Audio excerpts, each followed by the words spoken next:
Le livre du ciel, tome 20, 13 janvier 1927. Jésus prie Louisa d'écrire. Comment sa parole est bonheur. Comment celle qui vit dans la divine volonté est vue comme venant de la céleste patrie. Louisa prie avec la création tout entière.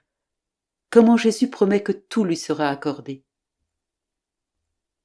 Poursuivant avec ma fièvre, je parvenais à écrire avec une telle difficulté que j'avais décidé de ne plus écrire avant de pouvoir le faire moins difficilement, et également de pouvoir écrire plus complètement ce que mon Jésus béni manifeste à sa petite fille.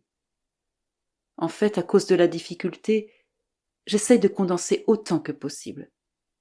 Et tandis que je ne pensais pas du tout que j'allais devoir écrire, étant donné ma décision, mon toujours aimable Jésus se manifesta en moi, et comme en une prière, il me dit: Ma fille, écris un petit peu. Je préfère un peu plutôt que rien. Lorsque tu le pourras, tu écriras davantage. Et dans ce que tu écriras, je t'aiderai. Je ne te laisserai pas seule. Et quand je verrai que tu ne peux pas aller plus loin, je dirai moi-même: c'est assez. Parce que je t'aime beaucoup. Et parce que ta nature est aussi la mienne et que je ne veux pas te fatiguer au-delà de tes forces. Mais ne m'enlève pas ce plaisir de continuer à écrire cette correspondance toujours nouvelle que je veux te communiquer. Tu sais qu'il n'existe pas dans le monde entier un seul point où je puisse partager mes joies et les recevoir en retour. Ce point de mon bonheur dans le monde, c'est toi. Et mon bonheur est formé par ma parole.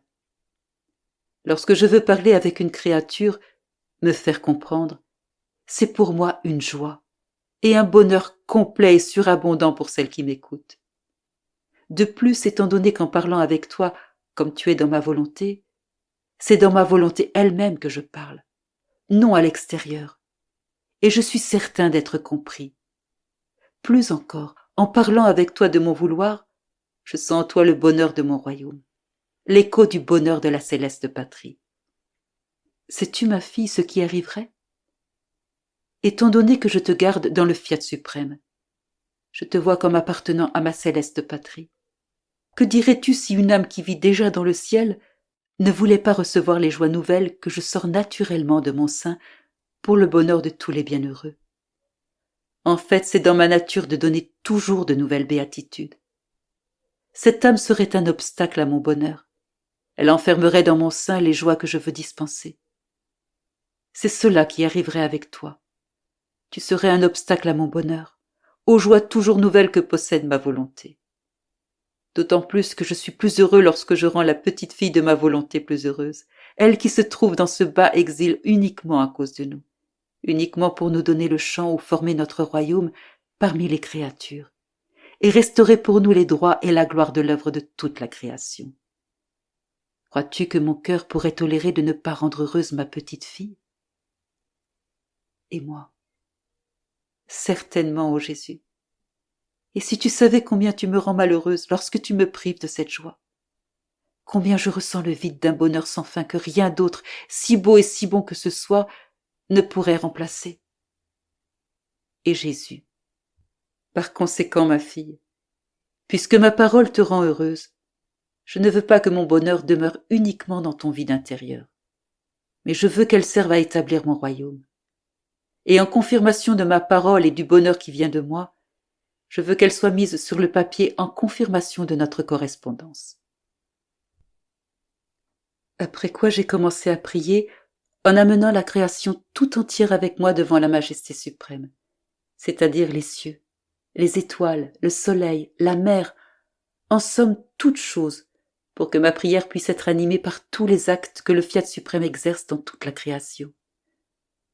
Mon doux Jésus se plaça près de moi, et, appuyant sa tête contre la mienne, il mit son bras autour de mon cou comme pour me soutenir.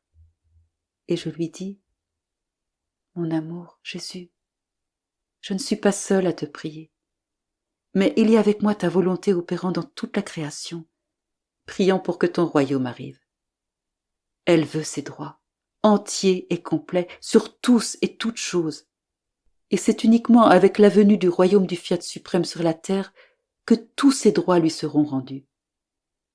Écoute, ô Jésus, combien touchante est la voix de ton fiat dans tout l'azur des cieux. combien éloquente dans le soleil, combien attirante et forte dans la mer. Partout on peut entendre sa voix qui résonne en demandant les droits de son royaume.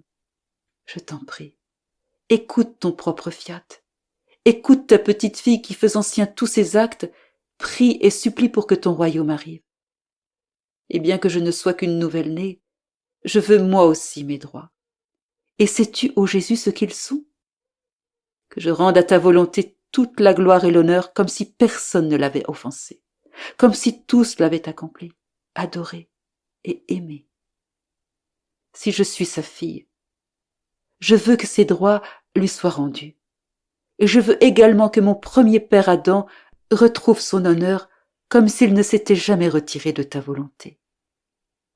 Et mon très doux Jésus se manifesta en moi et me dit: à ma petite fille qui prend tellement à cœur les droits de mon divin fiat et qui utilise la puissance même de ce fiat pour frayer un chemin vers mon cœur, tout sera accordé. Comment ne pas te satisfaire, ma fille? À toi, tout sera accordé. Nous ajusterons même ce qui regarde ma volonté et ce qui regarde les créatures. N'es-tu pas heureuse? Regarde, ma fille, dès le moment où ma volonté est entrée dans le champ de la création, elle a toujours été ferme et inébranlable pour faire le bien, en dépit des innombrables verbiages et offenses des créatures. Triomphant de tout, elle a poursuivi sa course de toujours, et toujours en faisant le bien. Pour que les créatures accèdent à nouveau à la fermeté, au bien éternel et à l'immuabilité de ma volonté, je veux établir parmi elles mon royaume. Tu vois ainsi que je t'ai placé dans la fermeté et l'immuabilité du fiat afin de te permettre de déposer en lui ce royaume. Et tout comme ma volonté triomphe de tout avec sa fermeté, tu triompheras de tout avec sa fermeté et dans l'immuabilité de ses actes. Et tu réordonneras l'ordre divin entre les deux volontés. La divine volonté sera réintégrée dans sa gloire, et la volonté humaine se placera à nouveau dans l'ordre établi par Dieu. Après avoir écrit ce qui précède, je me disais que ce qui était écrit n'était pas nécessaire, d'autant plus que, toujours fiévreuse, j'écris avec difficulté et seulement un peu pour faire plaisir à Jésus. Et mon doux Jésus bougea en moi et me dit: ma fille, pour vivre dans ma volonté, l'âme doit s'élever. Et pour s'élever dans ma volonté, elle doit quitter ce qui n'appartient pas à ma volonté. Elle doit quitter ses misérables haillons, ses habitudes vulgaires, sa nourriture exécrable, ses misères. Elle doit tout quitter pour adopter les vêtements royaux, les divines habitudes, les aliments précieux et nourrissants, les infinies richesses. En somme, tout ce qui appartient à ma volonté. Ce que tu as écrit te sert à toi pour le moment, et sert le royaume du fiat suprême. Puis ce sera la règle pour celles qui doivent vivre dans ce royaume, comment elles doivent se servir de tous les actes opérants de ma volonté pour se maintenir dans les limites de mon royaume. Par conséquent, ce qui à toi ne semble pas nécessaire est nécessaire pour la formation de mon royaume suprême.